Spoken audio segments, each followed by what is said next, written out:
Bueno, iglesia, buenos días. ¿Cómo estamos? Después de semejante lluvia de testimonios, qué bendición. No sé si usted puso atención a la última alabanza, si era la última, que nos decía que estamos dispuestos a ir donde Él quiera. ¿Estamos dispuestos a ir donde Él quiera?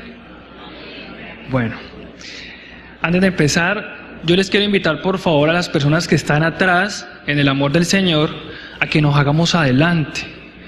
¿Por qué? Porque resulta y acontece que los niños van a hacerse allá, y si ustedes se hacen allá no van a tener espacio. Y recuerden que la palabra dice que todo debe hacerse en orden y decentemente. Entonces les pedimos por favor que se hagan adelante, que también es de gran bendición. Obediencia. Bueno, la idea es que hoy empecemos a hablar o hablemos de un tema muy interesante. No sé si usted ha visto últimamente todo lo que ha estado ocurriendo, el temblor y todas las consecuencias que ha traído eso. Pensando en esto y orándole al Señor, porque pues no es fácil pararse acá, pero el Señor le habla a uno.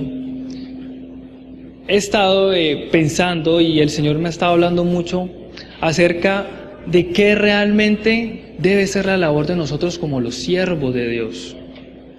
Porque si usted observa, en este momento hay carencia de servidores reales, hay carencia de líderes reales en este mundo, aún en nuestras familias. Un artículo que leía muy importante ayer de la BBC de Londres nos hablaba, lo leía y se lo compartí a mi esposa, nos hablaba acerca de todo el traumatismo que está generando en los adolescentes las enfermedades mentales. Dice la OMS que aproximadamente del 19 al 34% de los adolescentes en edades entre los 10 y los 19 años están sufriendo de depresión. O sea, un chico de 10, 19 años, ¿por qué debe sufrir de depresión y ansiedad? Y lo peor aún, que se le están generando unos traumas por unos fármacos como el Prozac.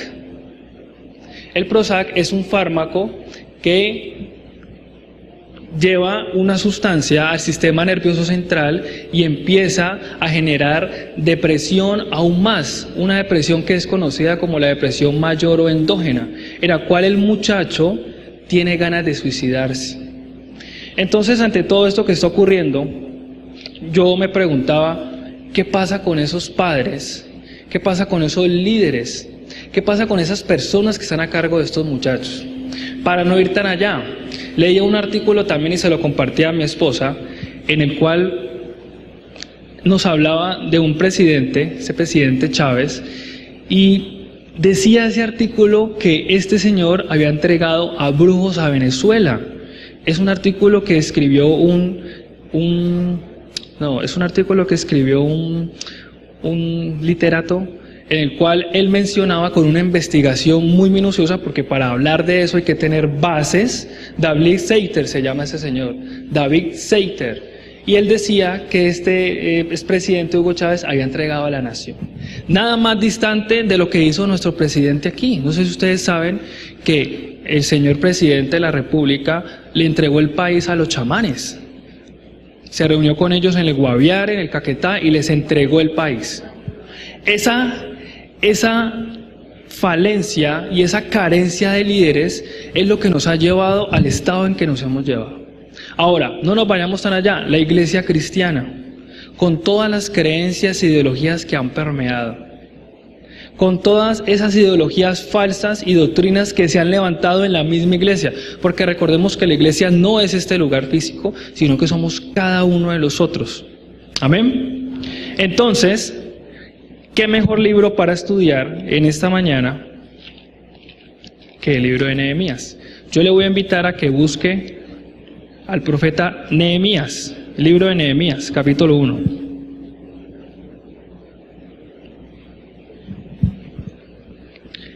El libro de Nehemías es un libro que nos habla acerca del excelente liderazgo y del servicio que debe tener un siervo de Dios. Y es en esta mañana que vamos a observar las verdaderas características de un siervo de Dios. Las verdaderas características de un siervo de Dios. Porque eso es lo que nos hace falta. Siervos para el Señor. Nehemías 1. Si leemos el contexto, podremos encontrar que Nehemías y Esdras, que fueron dos los que ayudaron a regresar al pueblo de Israel del dominio que tenía el imperio persa hace más o menos 2450 años. Recordemos que el imperio persa dominaba en ese momento el mundo. Y Nehemías se llevó una parte de las personas que fueron cautivas por ese imperio. Más adelante lo haría el sacerdote Esdras. Recordemos también que Nehemías desempeñaba una función de copero del rey. En ese tiempo era el rey Jerjes, que era uno de los reyes más poderosos de su tiempo, y el copero del rey el que estaba a cargo de beber todo lo que el rey podría considerar como veneno para que no fuera pues el rey afectado. Recordemos también que posteriormente Nehemías pasó de ser copero a ser constructor, porque se fue a levantar las murallas de Jerusalén y finalmente fue gobernador. Es un excelente libro para revisar las características de los siervos líderes que hoy debemos tener en cuenta. Entonces, el capítulo 1 de Nehemías. Palabras de Nehemías, hijo de Acalías. Aconteció en el mes de Quisleu. En el hebreo, Quisleu significa el mes de diciembre, para que lo noten ahí, diciembre.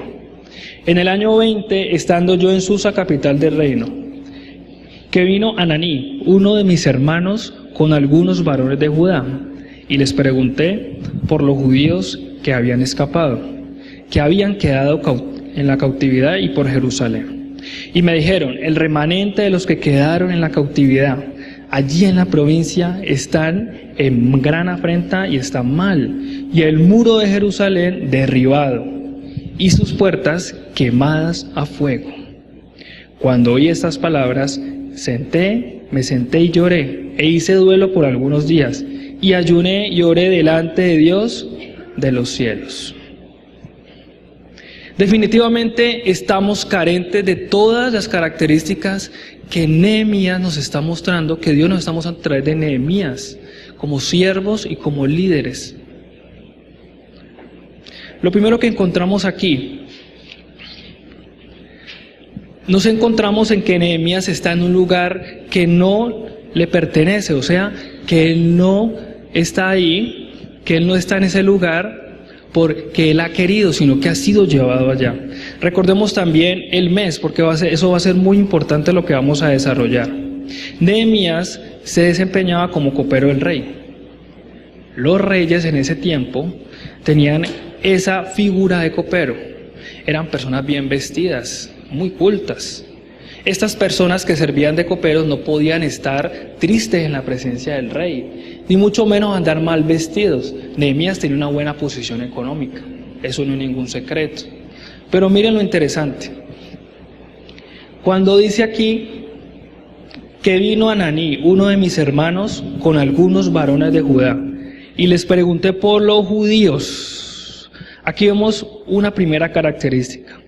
Nehemías era un hombre sensible.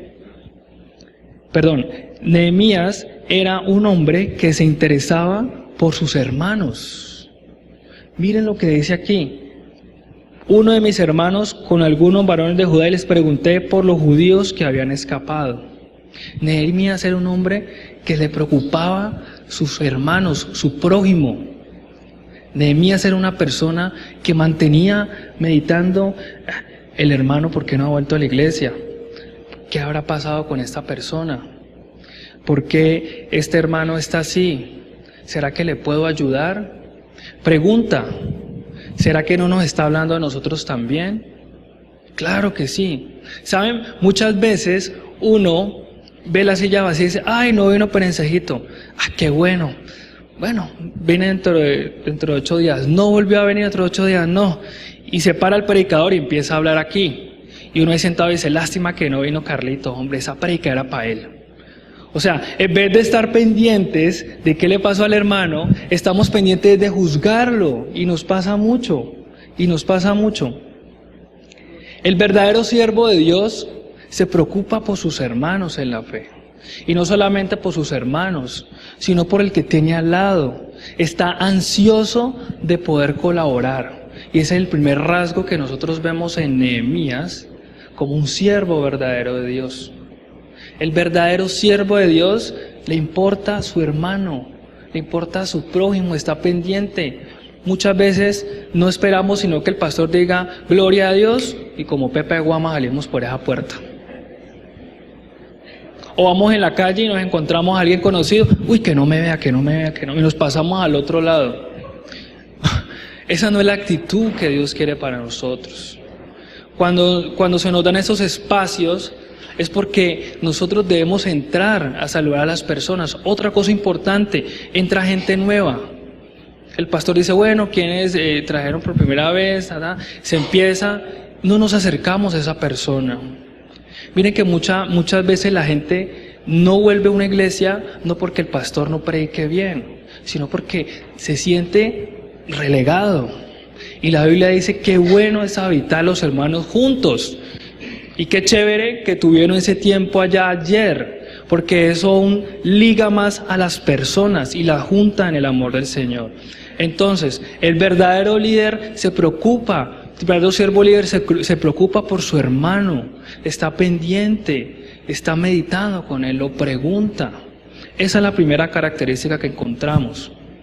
Sigamos hablando aquí en el versículo 3. Y me dijeron, el remanente, los que quedaron de la cautividad, allí en la provincia están en gran mal y afrenta, y el muro de Jerusalén derribado, y sus puertas quemadas. Recordemos que para una ciudad antigua, significaba que cuando sus murallas estaban abajo, toda protección había terminado. ¿Cómo están sus murallas hoy? ¿Cómo están las mías? ¿Será que están porosas? ¿Será que están agrietadas? ¿Será que el temblor de ayer las hizo caer? ¿Cómo están esas murallas? Aquí hay otra cosa importante. El muro de Jerusalén derribado y las puertas quemadas a fuego. Si ustedes leen aquí muy cautelosamente, Nehemías también pregunta por Jerusalén. Jerusalén la podemos asimilar como el altar que los judíos tenían para orar para el Señor. Recordemos que Jerusalén significa ciudad de paz en el hebreo. ¿Cómo está ese altar que tú tienes y que yo tengo para el Señor? ¿Estamos sacando ese tiempo valioso? Si esas murallas están abajo o están medio erosionadas, hay que levantarlas. Vamos a ver más adelante, Nehemías fue y la levantó. Dios no nos va a levantar las murallas. Si hay problemas, Dios nos va a dar la capacidad para levantar esa muralla y poder sortear ese problema. Hay veces uno se sienta a orar y Señor, dame fuerzas, y el Señor, yo ya te di la fuerza, yo ya te di la capacidad, y no lo hacemos. Una frase muy importante, porque Dios capacita a sus escogidos. Alguien alguna vez le escuché decir eso. El Señor capacita a los escogidos. ¿Usted es escogido? ¿Se siente escogida? Amén. Nehemías era un hombre sensible. Esa es la segunda característica que vemos en él. Era un hombre sensible a lo que ocurría a su alrededor. El cristiano debe ser la persona más sensible del mundo. No llorar. Porque el llorar no es sinónimo de sensibilidad. Los cocodrilos cuando se están comiendo a su presa lloran. Por eso dicen que es que lágrimas de cocodrilo. Y ahí viene el refrán, ¿sabían eso? Ustedes dicen lágrimas de cocodrilo, porque no hay verdaderamente una reflexión. El cuarto, cuando oí estas palabras me senté y lloré e hice duelo por algunos días. Y ayuné y oré delante del Dios de los cielos. Cuando tú y yo estamos ante las dificultades, lo primero que tenemos que empezar a construir esa sensibilidad.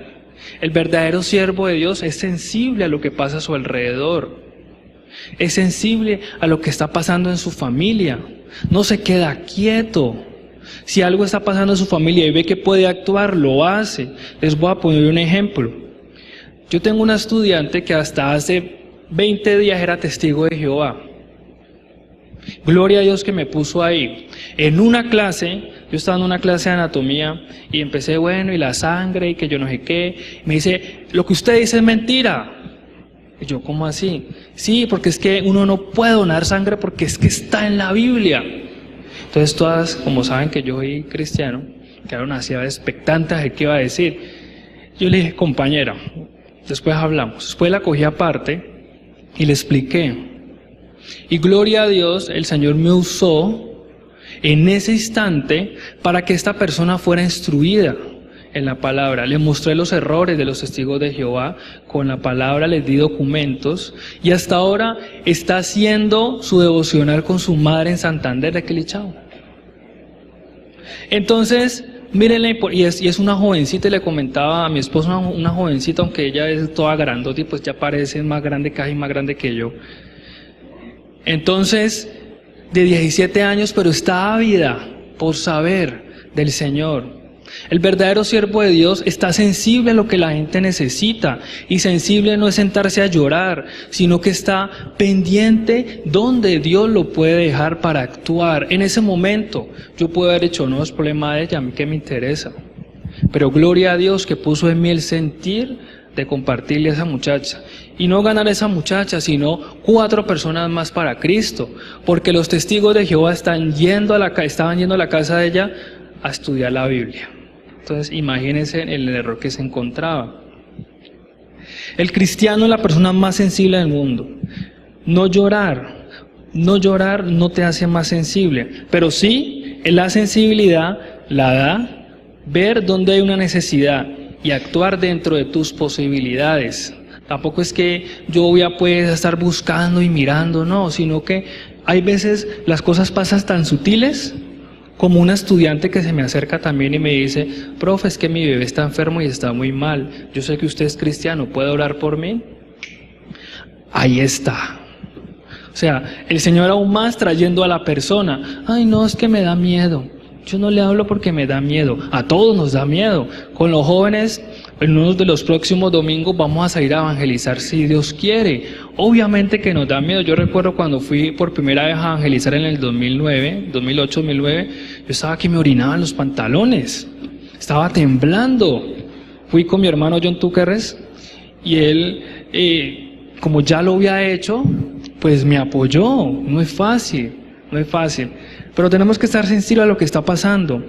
Y en un mundo donde no hay nada de sensibilidad. Usted prende la televisión, más muertos, más niños que mueren en La Guajira. Ayer leía que 38 niñas las habían violado los allá en La Guajira y no se sabe quién las violó, como que los soldados, no se sabe. Y no nos importa. ¿Y qué ha pasado? El enemigo ha cogido esa falta de sensibilidad y la ha trastocado y la ha pasado a la humanización de los animales. Si usted ve hoy en día, los animales son igual o más importantes que una persona. Tienen nombres de seres humanos, tienen EPS, tienen psicólogo, tienen diseñador de modas, una cantidad de cosas increíbles. Porque el hombre ha perdido la fe en la misma raza humana y se ha desbocado sobre los animales. Y ustedes ven, no está mal que uno trate de cuidar los animales. En Deuteronomio dice, cuidarás a la bestia, cuidarás a tu animal. Sí, pero tampoco humanizar un animal de estos. Y esto nos habla la Biblia en 2 de Timoteo 3. Es como para que ustedes lo lean más adelante en sus casas. Y nos dicen que en los últimos tiempos habrán hombres amadores de sí mismos, implacables, sin afecto natural. La palabra afecto natural es que serán insensibles. La Biblia habla un pasaje que se me viene en este momento a la mente, que dice que será cauterizada su mente. La palabra cauterizada, les voy a poner un ejemplo, es como cuando a uno le sale un callo. Un callo es una protuberancia que no tiene inervación, o sea, no tiene nervios.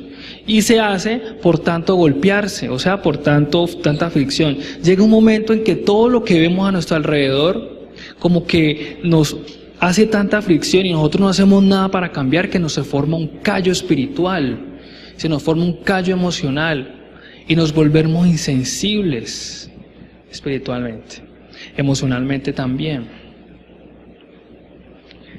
Sigamos leyendo el versículo que sigue.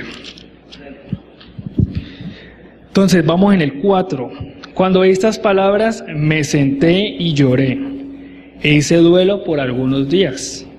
Ayuné y oré delante del Dios de los cielos. Otra característica fundamental: el verdadero siervo de Dios descansa en su Señor. ¿Qué haces tú y qué hago yo cuando escuchas que en la empresa van a hacer un recorte de personal? ¿Qué haces tú, qué hago yo cuando cuando te estrellan tu carro y es pérdida total y no tenías seguro? ¿Qué haces tú qué hago yo cuando tu hijo o tu hija se van y han pasado 7 horas y no llegan con tanta inseguridad? ¿Qué haces tú y qué hago yo cuando de repente te llaman y te avisan que un amigo muy querido o un ser muy querido falleció de un ataque cardíaco? O que vas y te dices tienes cáncer o tienes una enfermedad incurable. ¿Qué haces? O que no te dieron ese préstamo en el banco, o que se te cayó ese negocio. Si ustedes observan, otra característica de Nehemías es que esperó en el Señor y buscó ¿qué? Su voluntad, porque estaba confiado en que Dios le tenía que responder. Ayunó y oró. Y se nos olvida eso, las dos armas tan poderosas que tenemos para derribar fortalezas y para permitir que Dios actúe en nuestra vida. Y lo encontramos en 2 de Corintios, busquemos 2 de Corintios 10, 4 al 5. 2 de Corintios 10, 4 al 5. Vamos a leerlos a la misma voz, porque es de mucho poder esta palabra. A la voz de 3, 1, 2 y 3.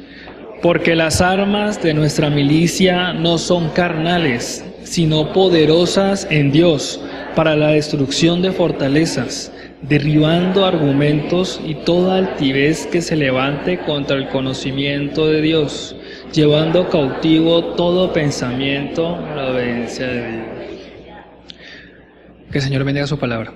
Cuando leía esta palabra me hacía recordar un video que me enviaron por el Facebook, donde creo que es en El Salvador, en Guatemala, hay unos policías que son policías, o sea, nombrados y todo, no son policías honorarios, que se dedican a predicar la palabra por todas las calles de Salvador, por todas las calles del Salvador.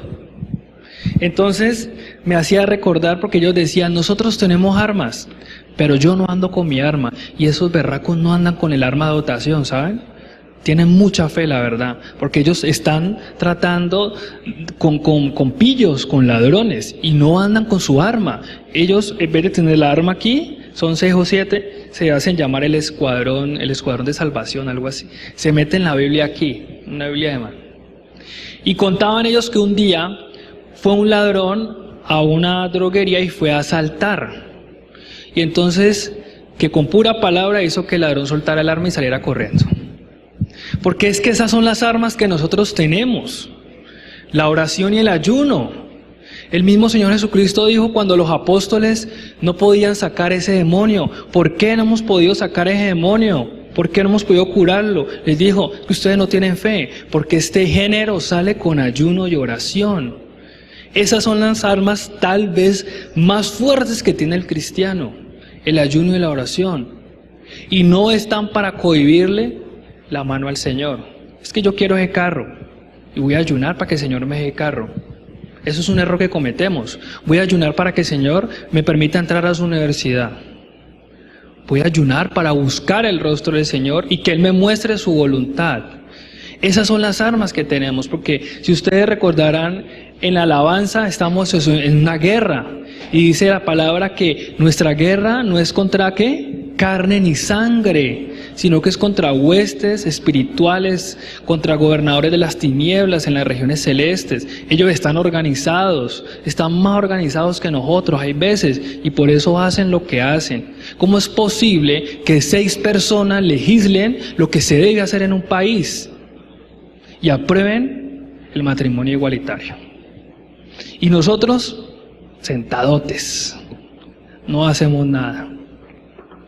Y como van las cosas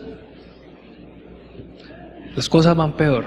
O sea, ¿cómo es posible que 6 personas gobiernen a 48 millones de habitantes y nadie diga nada?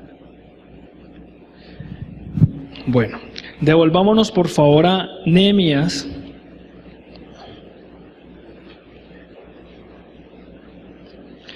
En el capítulo 1.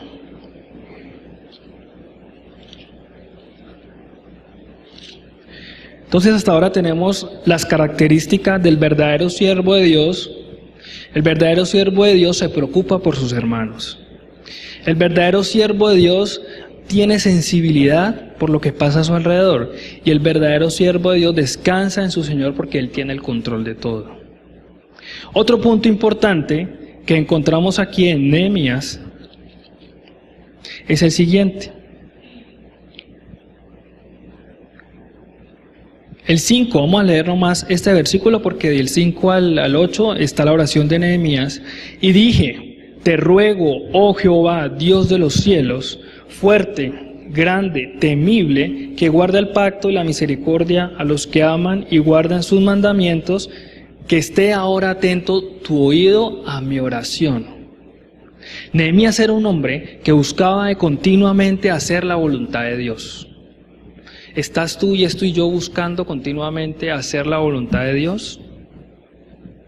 Se nos repite una y es otra vez porque es chistoso, porque el pastor hablaba de esto hace algún tiempo, Alejandro también lo hacía, pero cuando las cosas se le repiten a uno varias veces porque uno no las está haciendo bien. ¿Estamos buscando hacer la voluntad de Dios o estamos buscando hacer nuestra voluntad? Cada quien se responde ahí en su corazón. Y recordemos que la voluntad de Dios es ¿qué? Buena y perfecta. Buena. Nunca Dios te va a poner a escoger algo que sea malo. Agradable. O sea, cuando tú hagas eso que el Señor está diciendo que hagas, vas a sentir gozo.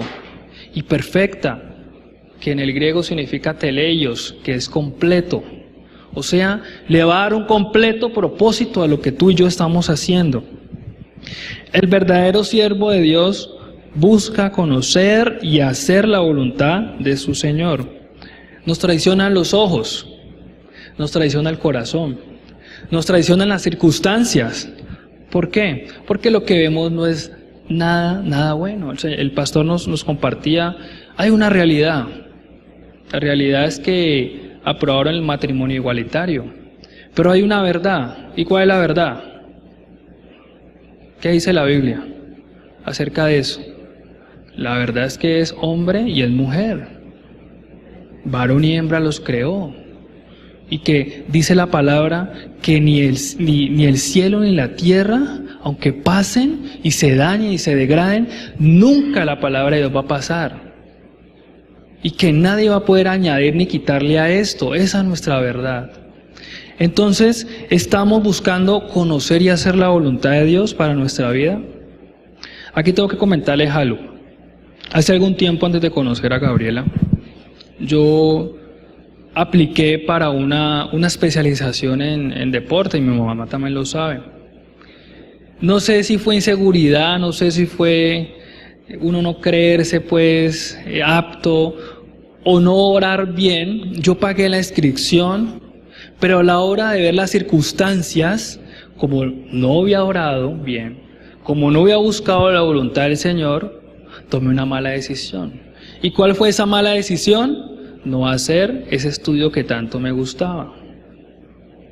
Y después del tiempo uno se da cuenta que Dios en su infinita misericordia hay veces no permite que las circunstancias lo afecten tanto a uno y que eso que tenías que recibir no te llegue.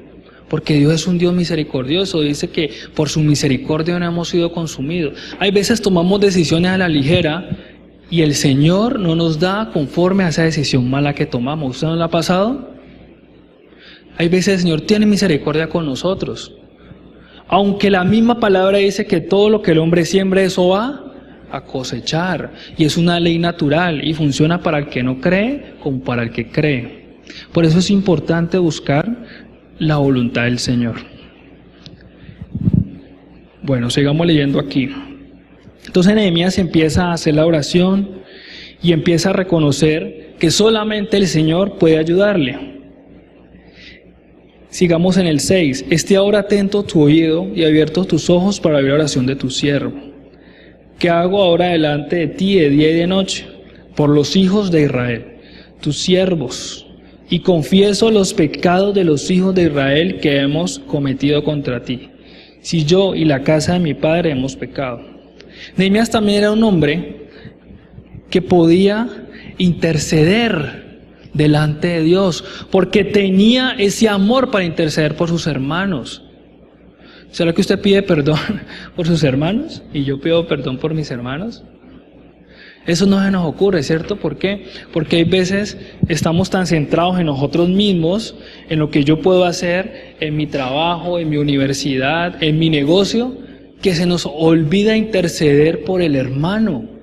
Y viendo que la misma palabra nos lo dice en Santiago 5:16, para parafrasear, le dice que hay que orar los unos por los otros y confesaos vuestros pecados los unos por los otros. Es un mandamiento, no es si usted quiere y no es si yo quiero. Y eso lastimosamente se ha perdido, la intercesión. Qué bonito es cuando en los madrugadores podemos venir a interceder no solamente por mi petición, sino también por la de mi familia, por esa petición especial que tú tienes en tu corazón, por esa situación que está pasando en tu empresa. Qué buenos esos espacios, los martes al mediodía hay una oración donde intercedemos también. Porque la palabra dice que si están 2 o 3 reunidos en mi nombre, dice la Biblia, yo estoy en medio de ellos. Si 2 de vosotros, Mateo 18:10, si 2 de vosotros se ponen de acuerdo en la tierra en cualquier cosa, escúcheme bien, en cualquier cosa, y ponerlo de acuerdo significa orar conforme a la palabra. Yo ciertamente escucharé su oración y haré respuesta a esa petición. ¿Estamos intercediendo por los otros? No, no lo estamos haciendo porque a veces nos centramos en lo que yo puedo hacer, en lo que yo quiero, en lo que a mí me parece y nos olvidamos del hermano, de interceder. El verdadero siervo de Dios intercede por los demás, hace suya las afrentas de los suyos, hace suya las afrentas de los suyos. Es importantísimo que no olvidemos que cuando intercedemos por nosotros, estamos demostrando un corazón compasivo con las personas. ¿Cómo está tu corazón? ¿Y cómo está el mío en cuanto a la compasión? Compasión es decir, ay, pobrecito, ay, no, hermano, no, lloro, no. Eso no es. Eso es lástima. Y dentro de la lástima y la compasión hay una gran brecha. La compasión es yo ponerme en el lugar del otro, ponerme sus zapatos y tratar de ayudarle. Eso es compasión. ¿Estamos intercediendo los unos por los otros? ¿O solamente estamos centrados en lo que nos parece y en lo que queremos hacer? Sexto. Vamos a seguir leyendo para encontrar la sexta característica que encontramos aquí en Nehemías, que es súper importante. Si nos saltamos al capítulo 2 del libro de Nehemías, vamos a encontrar algo muy interesante. Capítulo 2. Sucedió en el mes de Nisan, en el año 20 del rey Artajerjes. El mes de Nisan, en el calendario hebreo, corresponde al calendario gregoriano, que es el que nosotros manejamos, al mes de marzo o al mes de abril. Al mes de marzo, el mes de abril. Entonces habíamos dicho que Nehemías escuchó semejantes noticias en diciembre. Entonces diciembre, enero, febrero, marzo, abril. Y no es sino que hasta abril vino delante de quien podría ayudarle en su situación. ¿Eso qué nos quiere decir? Nehemías era un hombre paciente y era cauto. Aquí encontramos también que la paciencia es uno de los mayores atributos que un siervo verdadero debe tener. ¿Cómo estamos nosotros de paciencia en un mundo donde todo es así? Y a mí me encanta la propaganda, ponerla de ejemplo, la de 1 Million, que es una loción que aparece un man y hace así, un carro. Y hace así, y una chica. Hace así, y fotos. Hace así, y dinero. Así nos gusta. Y sí que purula el chance, el baloto, la lotería, formas rápidas de hacer dinero. Los jóvenes hoy en día no quieren trabajar, no quieren estudiar, sino trabajar. ¿Para qué? Para ganar billete rápido. ¿Nos gusta lo fácil o no? A la gente le gusta lo fácil, no tener esfuerzo. Por eso el mismo Señor Jesucristo dijo que el que quiera venir en pos de mí, niéguese a sí mismo, tome su cruz, pero no es fácil negarse a usted mismo y a mí mismo. ¿Por qué? Porque tenemos una cantidad de anhelos y deseos que pensamos que si dejamos delante de Dios, Él nos los va a cambiar y va a decir, no, ¿eso para qué? Venga, haga mejor lo que yo. Te digo, no, Dios no es un Dios tirano, de ninguna manera. El siervo de Dios debe ser paciente y esperar. Les pido por favor que me acompañen al Salmo 46. Salmos 46, 10. Vamos a leerlos a la voz de 3. 1, 2 y 3. Conoced que yo soy Dios. Seré exaltado entre las naciones, enaltecido seré en la tierra. Estad quietos y conoced que yo soy Dios. Es una orden, no es si uno quiere. Estad quietos. Hay situaciones que lo desesperan a uno, y lo digo por experiencia. Uno se desespera. Y la ansiedad hace parte de la segunda enfermedad mental a nivel mundial. En Estados Unidos, el 34%, según un informe de la OMS, publicado por la BBC de Londres en el año 2014, sufren de ansiedad. El 60% en Dinamarca, el 27% en Alemania, y en América Latina no se tiene dato, pero se cree que más del 54% de las personas sufre de ansiedad. ¿Qué es ansiedad? Ansiedad es preocuparse por algo que no existe. ¿Mañana? ¿Existe el mañana? No, solamente existe en la mente de Dios. Entonces, ¿por qué estamos tan ansiosos?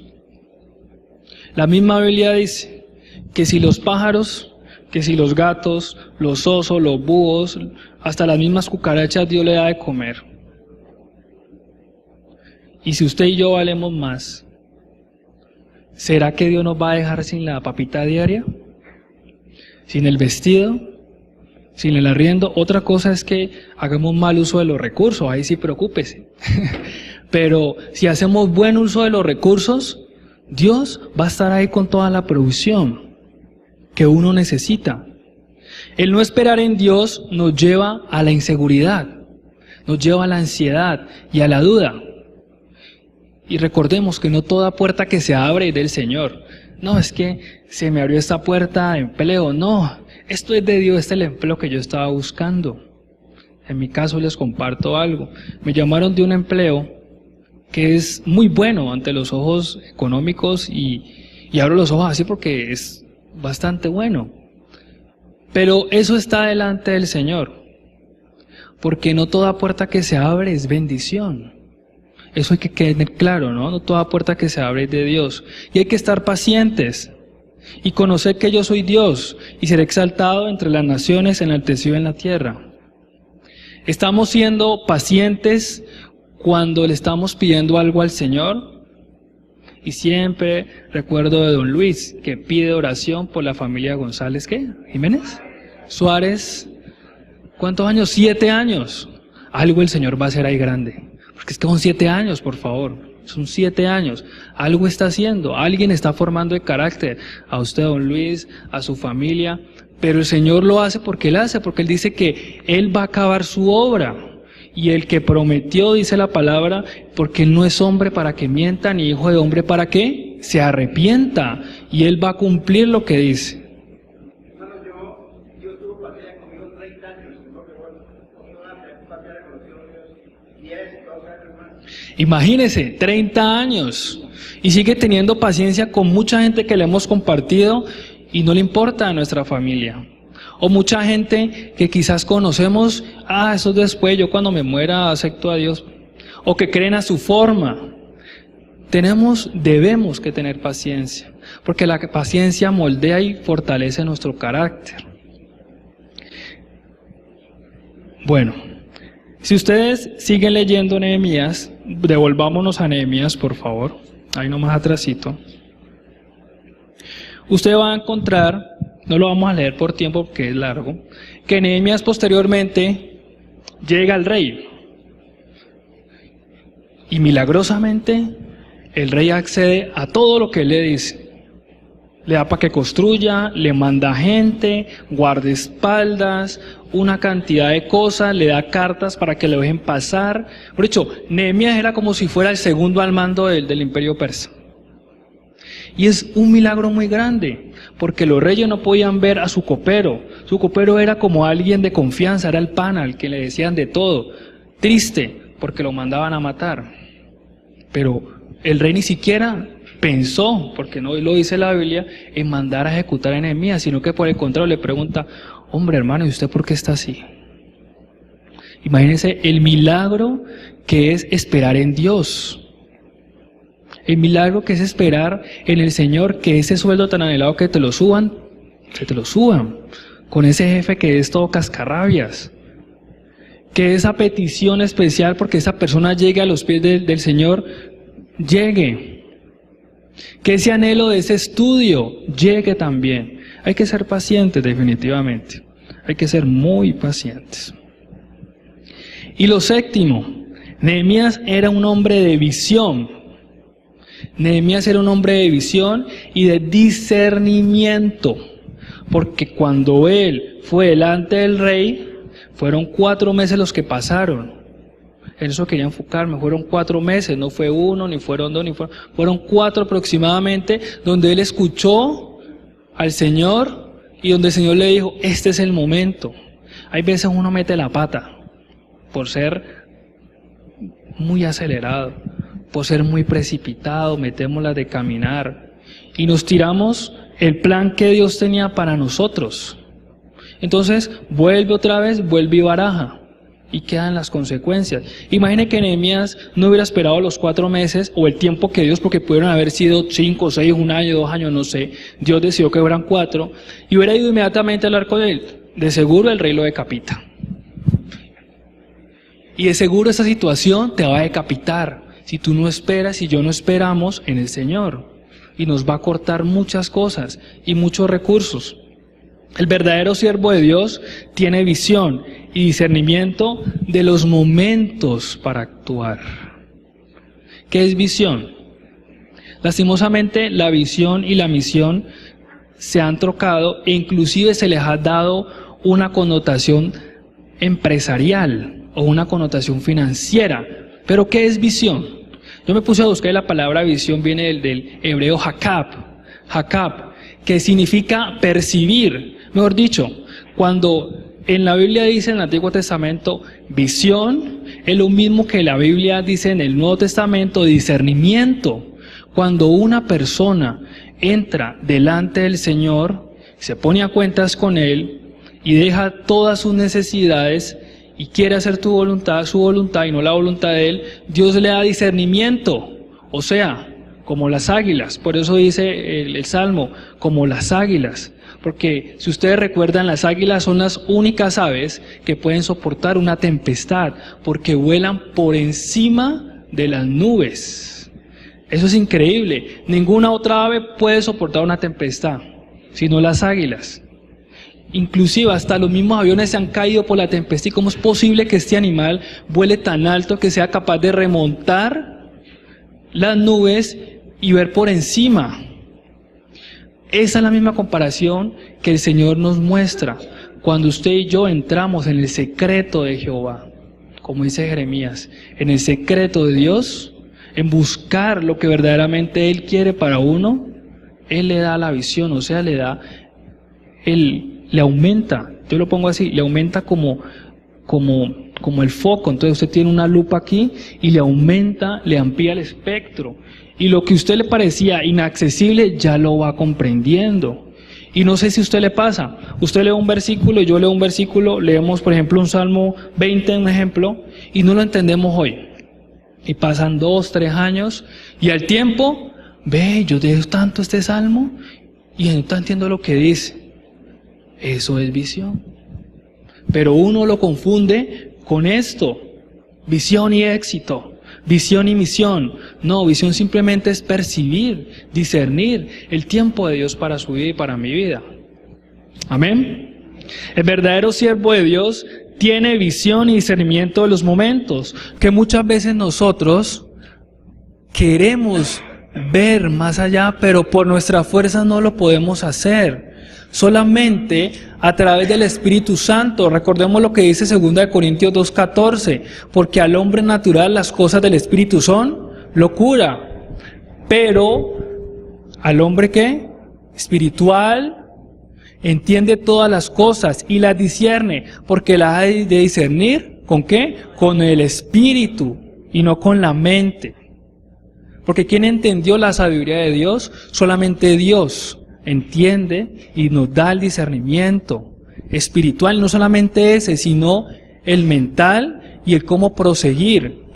Este hombre tuvo visión y como siervos del Señor debemos de tener discernimiento y visión de los momentos que debemos de seguir. El cristiano, dice 2 Corintios, no se mueve por lo que ve, sino por fe, porque por fe andamos y no por vista. Yo estoy saliendo más reargudido también aquí. Dígale a su hermano que tiene al lado, ¿está siendo reargudido? Porque la verdad es esa. Yo siempre le pido al Señor que cuando Él me dé el honor de hablar acá, me dé algo que yo viva. Porque es que sería un farsante si yo me siento y a leer esto y a hablarles acá cosas que yo no practico. Y de eso hay muchos en la calle. Y lastimosamente, por eso las iglesias están como están. Entonces, recapitulando para que ya terminemos. El verdadero siervo de Dios se preocupa por sus hermanos en la fe, por el prójimo. El verdadero siervo de Dios es sensible y busca dentro de sus posibilidades realizar la obra de Dios. Tercero, el verdadero siervo de Dios descansa en su Señor. Cuarto, el verdadero siervo de Dios busca conocer y hacer la voluntad de Dios. Quinto, el verdadero siervo de Dios intercede por los demás y hace las afrentas de los demás propias. Tiene un corazón compasivo. Sexto, el verdadero siervo de Dios sabe esperar en el Señor. Y séptimo, el verdadero siervo de Dios tiene visión, tiene discernimiento, pero no la visión empresarial, sino la visión que viene de una comunión con Dios diaria. El pasaje que anoté mal es de la parábola de los talentos, yo sé que muchos lo conocen, en el cual cuando el Señor recibe a quienes le dan los 2 talentos y le vuelve los 10, les dice, bien, buen siervo fiel. En lo poco me has servido, en lo mucho te pondré. Ven a la presencia de tu Señor. ¿Sí? Encontré. Entonces, miremos algo interesante. Desafortunadamente hoy en día está el apostolitis de moda, el misterio, los líderes, los profetas, los maestros, los discípulos. Pero si usted nota en ese versículo, y ya con esto concluyo, el Señor no dice, bien, buen discípulo, ni bien, buen apóstol, ni bien, buen maestro, ni bien, buen ministro de alabanza, ni bien, buen líder. ¿Qué dice? Siervo, porque eso es lo que somos delante de Dios. Siervo nomás. Pastor es un siervo de Dios. Tú y yo somos un siervo de Dios. Los hermanos que están acá son siervos del Señor y cada uno mediante el don que ha sido repartido, como lo dice el apóstol Pablo, viene y sirve a la iglesia. Y les recuerdo, hay que servir. ¿Para qué? Para que esos dones y esos talentos que el Señor nos ha dado fructifiquen. No todos tenemos el don para predicar, no todos tenemos el don para cantar, pero sí el servicio es un parámetro en el cual el Señor mide nuestro carácter. Cuando tú y yo servimos en la obra de Dios, Él va moldeando el carácter y va mostrando esos dones y esos talentos que nos ha dado. Recuerden que un talento es algo genético, porque se confunde, y un don es algo dado por el Espíritu Santo, algo dado por Dios cuando recibimos a Cristo. Por eso la invitación de que tengamos en cuenta estas 7 características del siervo de Dios. Porque hay muchos siervos. Inclusive la palabra dice que ya cuando se encuentren con el Señor Jesucristo allá en el cielo y estemos todos, van a haber unos que digan, es que yo hice señales, yo sané en tu nombre, yo prediqué. Pero el Señor les va a decir, apartados de mí, que yo no os conocí, hacedores de maldad. Ese es verdaderamente el propósito de lo que Dios quiere en nuestra vida, que seamos siervos, independientemente de lo que estemos haciendo en la iglesia o en la calle. Había una estrofa que decía la alabanza que Dios nos estaba preparando para afuera. Que no se nos olvide eso, porque se nos olvida. Aquí es un campo de entrenamiento, es un gimnasio, porque aquí todos somos hermanos, nadie va a decir, vea, es que usted, no, aquí todos hablamos un mismo lenguaje, pero la verdadera batalla y el verdadero quehacer de nosotros como siervos está allá. Está en la casa, está en el trabajo, está en la universidad, está cuando usted está pagando en el banco y alguien se cola, se filtra. ¿Usted qué le dice? Vea, ahora de aquí, salga de ahí. ¿O usted cómo responde? Entonces son esas pequeñas cosas que verdaderamente muestran el servicio y qué es lo que es un siervo del Señor. Y ya para finalizar, verdaderamente estamos buscando tener esas características de siervos del Señor. Verdaderamente, porque son tiempos duros. Miren, hay mucha confusión. Y el lugar donde Dios nos ha puesto, ahí tenemos que ser luz en medio de esas tinieblas. No olvidemos esto. Muchas veces se nos ha predicado esto, porque no es la primera vez, son muchas veces. Pero si se nos predica una y otra vez, es porque el Señor está viendo que no estamos haciendo la tarea. Entonces, esa es la invitación que en esta mañana el Señor nos quiere hacer a todos, porque primeramente toca a quien habla aquí adelante, que simplemente es un servidor, y posteriormente a ustedes. Entonces, que el Señor bendiga su palabra. Yo le invito ahí que usted incline su cabeza, por favor, y cierre los ojos.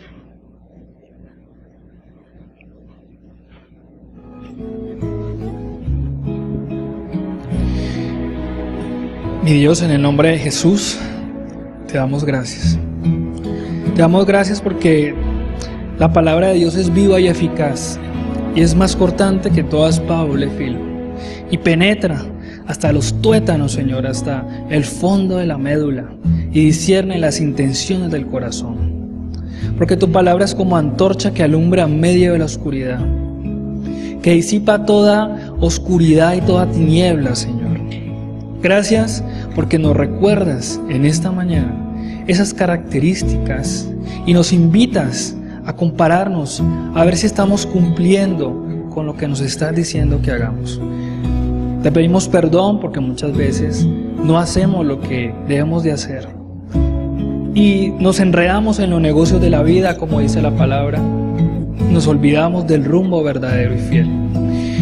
Señor Jesucristo, ayúdanos a ser esos siervos fieles, que cuando vengas nos encontremos cara a cara contigo y nos digas, bien, buen siervo fiel. En lo poco me has servido, en lo mucho te pondré. Ven a la presencia de tu Señor.